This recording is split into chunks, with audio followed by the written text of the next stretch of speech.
দর্শক, খুব গুরুত্বপূর্ণ একটি খবর। আপনারা জানেন যে বর্তমান আতঙ্কের আরেক নাম হলো রাসেল ভাইপার।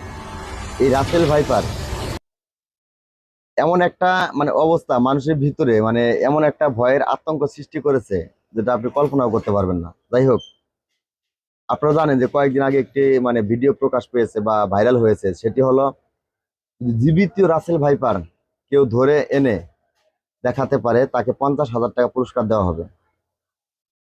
দেওয়া হবে না? হ্যাঁ, হবে। ঠিক সেরকমই একটি লোক এই রাসেল ভাইপারকে জীবিত ধরে এনেছে, এনে দেখিয়েছে সেই পুরস্কারের আশায়। আসুন আমরা সেই খবরটি আপনাদেরকে পড়ে শোনাচ্ছি।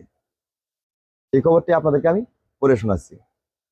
অনলাইনে একটি পত্রিকায় খবরটি প্রকাশ পেয়েছে। হেডলাইনে লিখেছে, পুরস্কারের আশায় জীবিত রাসেল ভাইপার নিয়ে প্রেস ক্লাবে কৃষক। আসুন আমরা ভিতরে খবরটি শোনাই। 50,000 টাকা পুরস্কারের আশায় জীবিত রাসেল ভাইপার সাপ নিয়ে ফরিদপুর প্রেস ক্লাবের সামনে গেলেন রেজাউল খান নামের এক কৃষক। যে নিয়ে গেছেন তার নাম হলো রেজাউল খান।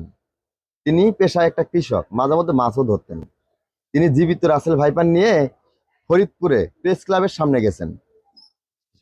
রেজাউলের বাড়ি ফরিদপুর শহরতলির আলিয়াবাদ ইউনিয়নে কাদেরের বাজার এলাকায়। তিনি ওই এলাকার মনরুদ্দিন খানের ছেলে। তার বাবার নাম ছিল মনরুদ্দিন।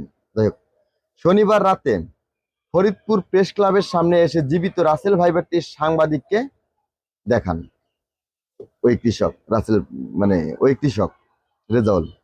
এ সময় প্রেস ক্লাবের সদস্যরা সহ ফরিদপুর পৌরসভার 25 নং ওয়ার্ড কাউন্সিলর সৈয়দ আউয়াল হোসেন তনু ও স্থানীয় অন্যান্য লোকজন উপস্থিত ছিলেন। এ সময় সাংবাদিক সাংবাদিককে সাংবাদিক সাংবাদিককে তিনি বলেন, শনিবার বিকেলে জেলা সদরে আলিয়াবাদ ইউনিয়নের সাইনবোর্ড এলাকায় ফসলি জমিতে চাষ করার সময় এই রাসেল ভাইপারটি দেখতে পাই। পরবর্তী স্থানীয় জনগণের সহায়তায় সাপটিকে অ্যালুমিনিয়ামের পাতিলে ভরে ফেলে পরে প্লাস্টিকের নেটের আবরণ দিয়ে পাতিলের মুখ বন্ধ করে দিই। রেজাউল আরো বলেন, স্থানীয়দের কাছে জেনেছি জীবিত রাসেল ভাইপার সাপ ধরতে পারলে ফরিদপুরের নেতারা পুরস্কার দেবেন। এ কারণে জীবিত সাপটি ধরে এনেছি। রেজাউল পেশায় কৃষক, তবে মাছ ধরার কাজও মাঝে মধ্যে করেন। রেজাউল জানান, 2 দিন আগে তিনি একটি রাসেল ভাইপার সাপ মেরেছেন। বিকেলে মাছ ধরতে গিয়ে ওই সাপটি দেখতে পান, পরে তোয়ালে দিয়ে পেঁচিয়ে সাপটিকে ধরে ফেলেন। প্রসঙ্গত, গত 20 জুন জেলা আওয়ামী লীগের একটি মিটিংয়ে রাসেল ভাইপার সাপ নিয়ে আলোচনা হলে জেলা আওয়ামী লীগের সম্পাদক শাহ মোহাম্মদ ইশতিয়াক আরিফ রাসেল ভাইপার সাপ মারতে পারলে 50,000 টাকা পুরস্কার দেওয়ার ঘোষণা দেয়।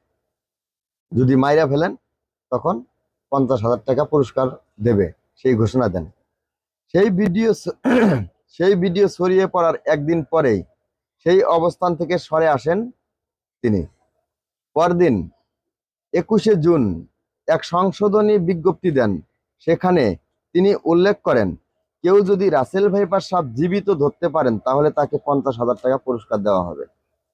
আগে ছিল মেরে ফেললে 50,000 টাকা দেবে, কিন্তু পরের দিনে তিনি ওই বক্তব্যটা ঘুরিয়ে নিয়ে বলেন যে যদি কেউ জীবিত আনতে পারেন তাহলে তাকে 50,000 টাকা পুরস্কার দেওয়া হবে। যাই হোক, আগের বক্তব্যটি ভুল বোঝাবুঝির কারণে বিকৃত করে প্রকাশ করে বলেও এই বিজ্ঞপ্তিতে তুলে ধরা হয় বা উল্লেখ করা হয়েছে। দর্শক, আপনারা তো দেখলেন যে বর্তমান রাসেল ভাইপার পুরো বাংলাদেশকে গিলে খাচ্ছে, মানুষের বুকটা গিলে খাচ্ছে, এরকম একটা অবস্থা। সবার মনে মনে ভয় রাসেল ভাইপার, সবার মনেই ভয় রাসেল ভাইপার, তাই না? আপনি কোথাও যাবেন, ভয় রাসেল ভাইপার। কারণ এই রাসেল ভাইপার যদি একটা সবল দেয়, যদি সঠিক টাইমে আপনি চিকিৎসাটা না নিতে পারেন বা অ্যান্টিভেনাম না নিতে পারেন, তাহলে কিন্তু বাঁচা মুশকিল। ঘটনাটি আমি আপনাদেরকে পড়ে শোনালাম। কেমন হয়েছে আপনারা কমেন্ট বক্সে জানাবেন। ধন্যবাদ, সবাই ভালো থাকবেন। আল্লাহ হাফেজ।